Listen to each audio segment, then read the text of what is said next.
Good evening and welcome back. So this evening we're going to do a little bit of unboxing here.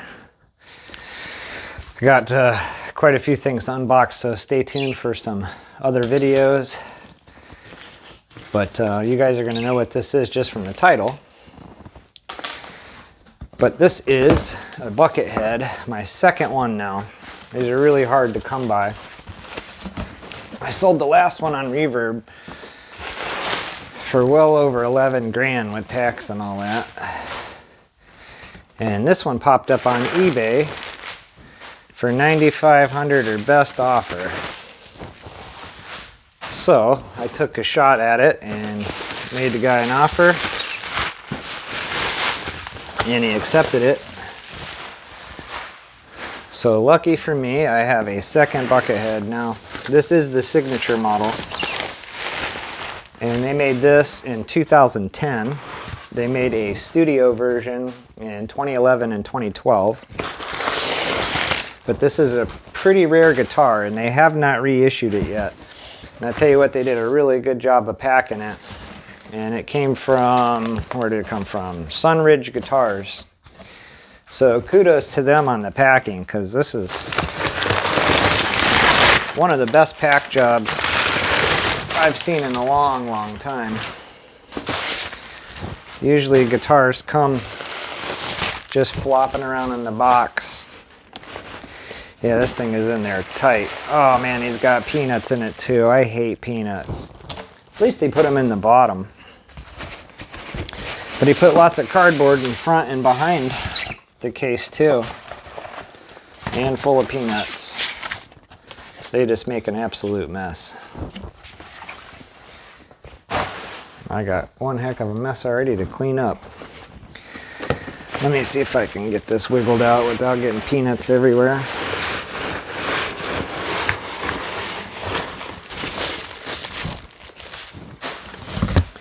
And my last one was in absolute immaculate condition, other than two very tiny dings in the back of the neck. But other than that, it didn't have any blotchiness, no no discolorations or anything like that that were noticeable anyhow. If you look at my previous videos, you will see from leaving it in a case, there was a little bit of a ring starting to yellow on the back of the guitar.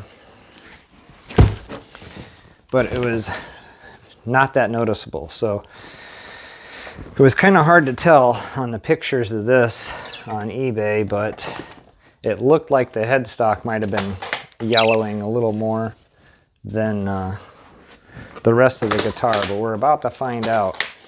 So let's see what my second Buckethead looks like here. Well, again, did a really good job of packing it here. And this is where I got it from. You check out their other guitars on eBay. I don't know if they have a Reverb site or not. I haven't checked that out yet, but Sunridge Guitars, they have a lot of nice stuff. So quick plug to them. Jay did really good here on packing it.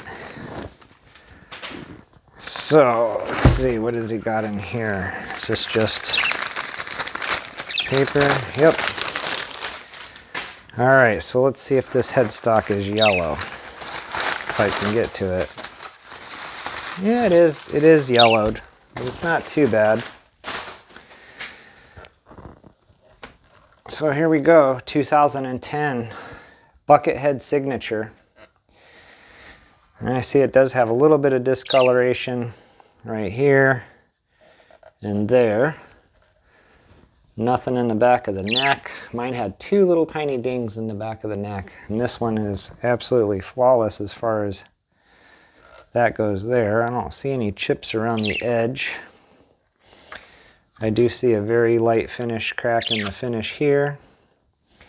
Again, that's normal. There's a couple right here. Little finish checks in the lacquer. It's really hard to get away from that. From an older Gibson, they're gonna do that as time goes on, and this is a 2010, so it is getting some age to it already, and I'm very pleased with it so far from what I can see. But you can tell that the headstock is just a little more yellow. than the rest of it. And I seen one up for sale where the headstock was extremely yellow.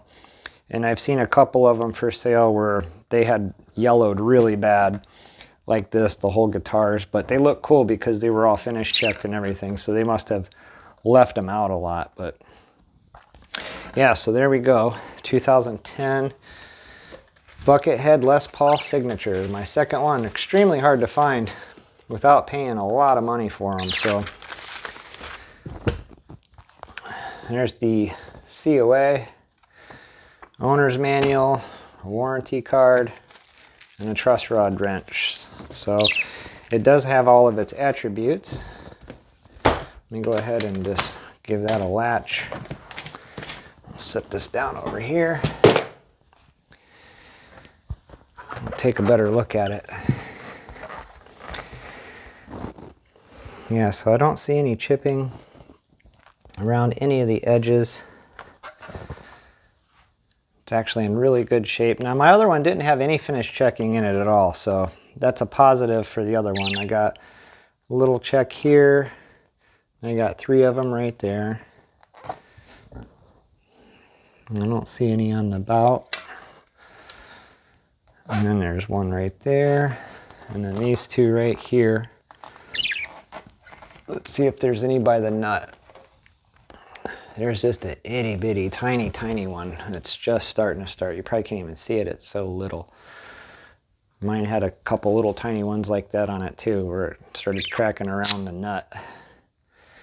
But yeah, so it has the Schouler locking tuners on it, where my other one had Grovers.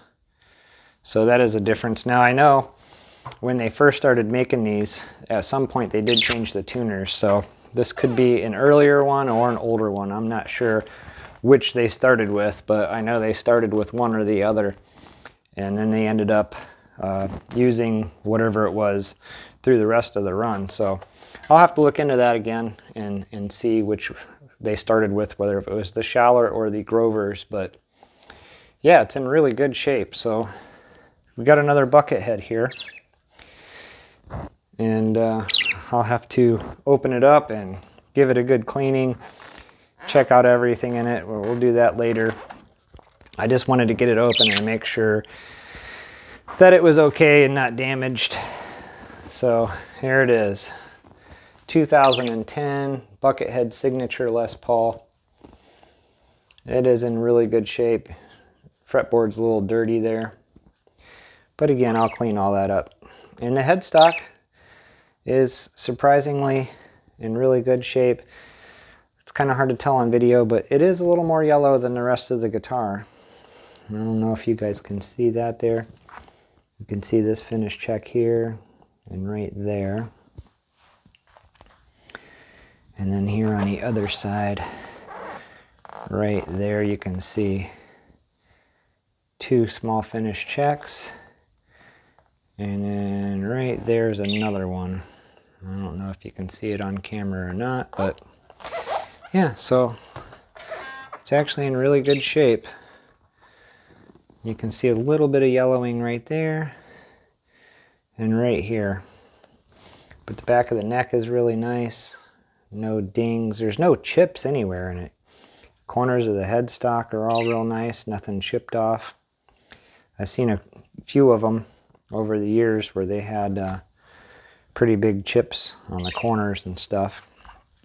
That was one of the things that made me really sad about getting rid of mine. It was in such great condition because it didn't have any checking on it at all. But I'm very pleased with this. It's nice and white and it's not chipped up, no dents in it. So there we go. We have another Buckethead Signature. That one's actually pretty hard to get a hold of. You can find the studios, and they've went up in price too. You used to be able to get a studio a few years back for like $2,000, and now you're lucky to touch one for $5,000 or $6,000 on the studio. One thing I did notice here just now is when I got mine, it did not have the original red 3-way switch on it. It had a black one, and I bought a red one for it, but this one indeed does have the original red 3-way switch tip. So that's another plus.